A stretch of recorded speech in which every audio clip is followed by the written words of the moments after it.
At the moment, electronic music artists are definitely not paid fairly. Come on, you know, there's so much electronic music being played. The scene is bigger than ever. There's more DJs than ever. There's more clubs than ever. There's more people on the dance floor than ever. And there's longer nights than ever.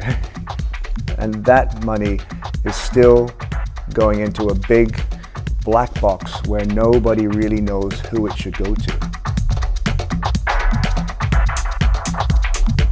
A performance right organisation forms an important bridge between music users and music creators.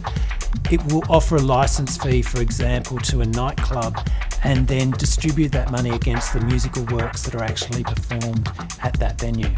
The fee is calculated on the size of venue that you are, the turnover that you have, the number of people that come through your door.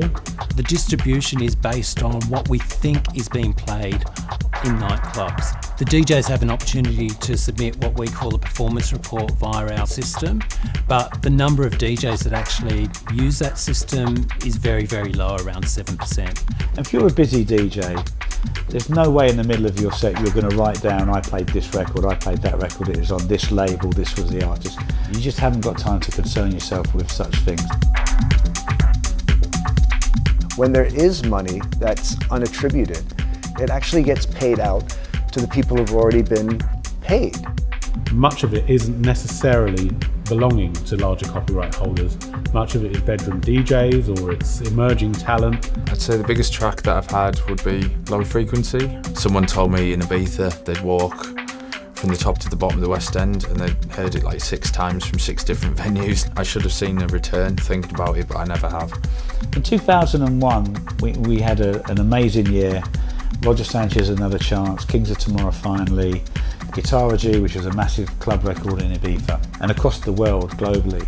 If the collection of data had been more accurate, I think we'd have seen a lot more income coming our way. It's actually a perfect storm of miscommunication. I don't believe there's necessarily any malice from any parties. It's very, very inefficient. And so we need to use the very technology that we depend on to help facilitate the direct transfer of that information in the moment it's played.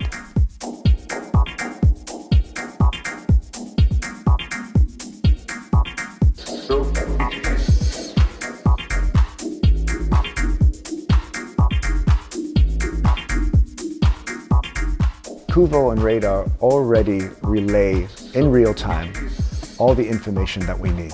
It's one of the very small number of tools that can report the music that's played in clubs to the performing rights organisations and collection agencies around the world.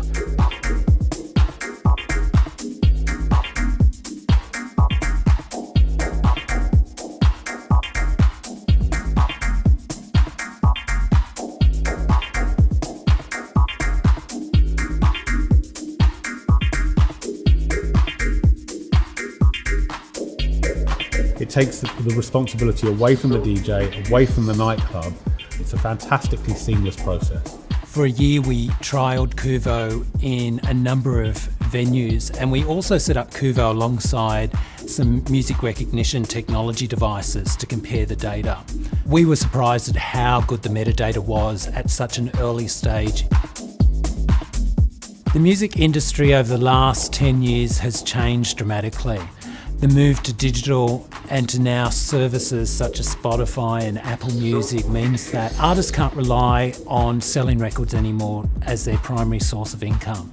Over the years working with my record company, I've seen so many artists create incredible music and tracks, but not all of them actually were able to sustain their careers. The DJs that don't produce tracks, a good reason for those to sign up would be just basically to help and support, the artists you're playing.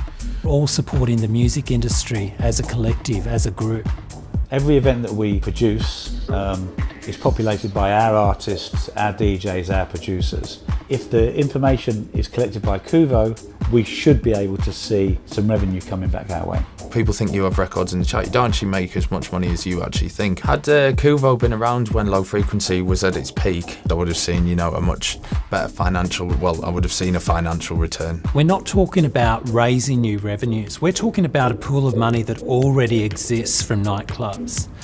The goal is to distribute that money back to the right copyright owners. You don't need to be signed to a label to get royalties from a performance right organisation. Producers and writers should always make sure that their songs are registered with the Performing Rights Society. If your song isn't registered, it's not going to be identified when it comes to a distribution. It's incredibly easy. All you need to do is just sign up to the PRO. It's as easy as going to the website, entering your details and registering any original works that you've created. And then just twice a year, you'll get a nice email with a bank transfer or a cheque. You only need to be a member of one society and register your work once. We want to see the societies around the world doing what we're doing and forging ahead with new technologies so that that work is properly distributed on.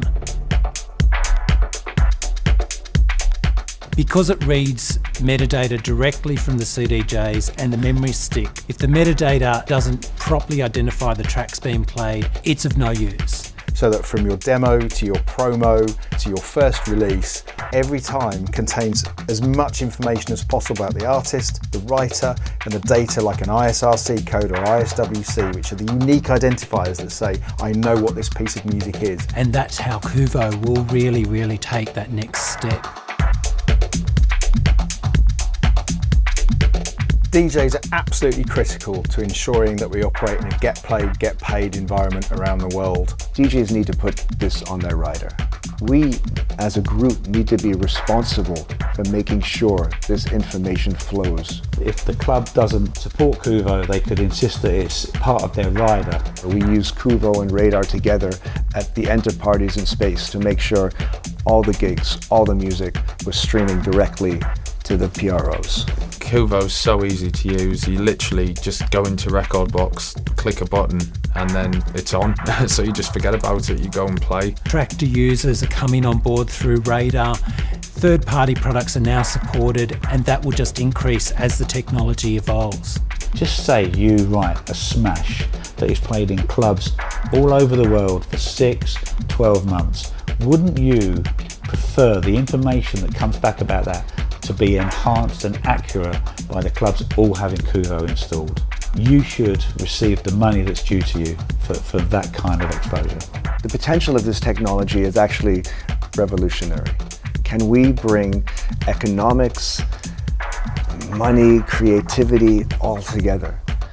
The worst thing that can happen to an artist is to be in the creative spirit and mode in the studio and be worrying about money. They need to be free to go as far in whatever way they want to go. And if these systems can be put in place to fluidly, efficiently make money flow to the people who need it, to the people who deserve it, then we're free to create.